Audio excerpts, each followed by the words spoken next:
They call it the ultimate automotive cheat code, a vehicle that wears a modest Suzuki badge but secretly harbors the robust DNA of a global industry titan, and for 2026, the stakes have never been higher. Most people think they know exactly what this SUV is, but they are looking at it all wrong. This isn't just another crossover trying to blend into a crowded segment. It is a direct, calculated confrontation with the status quo, designed to make you question why anyone pays premium prices for mainstream badges when the performance-to-value ratio is being completely rewritten.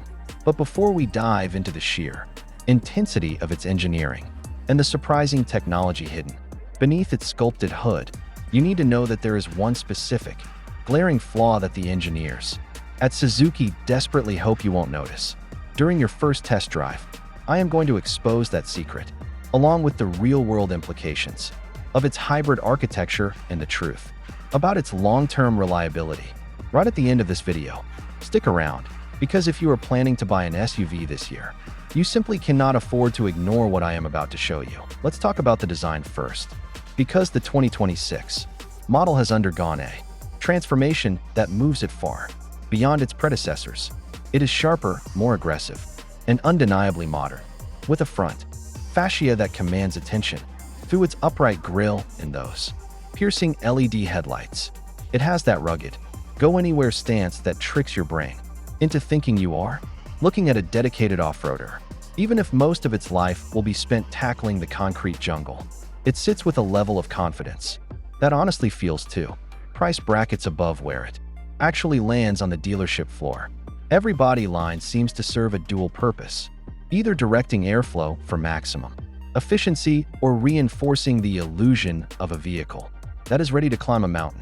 When you step inside, the narrative shifts from raw exterior capability to pure, unadulterated comfort. Suzuki has clearly taken notes from the premium luxury sector, integrating a dual-screen digital cockpit that feels light years ahead of previous clunky infotainment setups. Everything is within reach, intuitive, and surprisingly tactile. The materials feel more substantial. The fit and finish are tighter than ever, and there is a sense of ergonomics that prioritizes the driver without sacrificing passenger space. If you are finding this breakdown of the tech and the design language helpful so far, do me a favor and hit that like button and subscribe to the channel. It helps us keep digging into these under-the-radar machines that the big brands don't want you talking about, especially when they offer this much equipment as standard.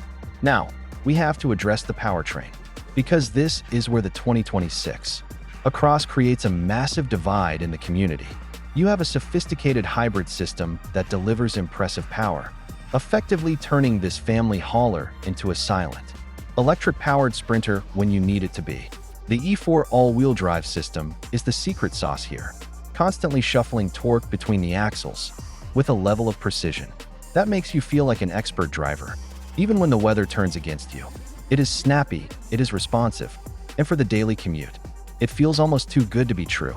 The transition between power sources is smoother than in previous generations, showing that Suzuki has finally ironed out those early hybrid kinks.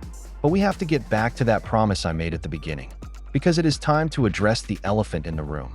The biggest criticism leveled at this vehicle, the one that enthusiasts and long-term owners keep coming back to, isn't about the interior quality or the exterior aesthetics.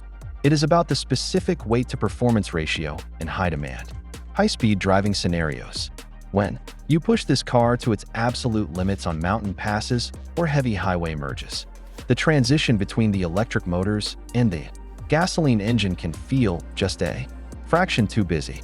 It is the one place where that hidden internal complexity of the hybrid system reminds you that you are not in a dedicated sports car, but rather a machine built to prioritize efficiency over raw, unbridled engagement. Additionally, the infotainment interface, while better, still possesses a slight lag compared to the lightning-fast systems found in high-end luxury EVs. Is that small hiccup enough to stop you from choosing the 2026 Across over its rivals? Honestly, considering the incredible list of standard safety tech, the luxury-level cabin, and the sheer cleverness of the hybrid platform, most owners will tell you it is a small price to pay. It remains one of the most compelling, practical, and capable packages on the market today, provided you understand exactly what it was built for.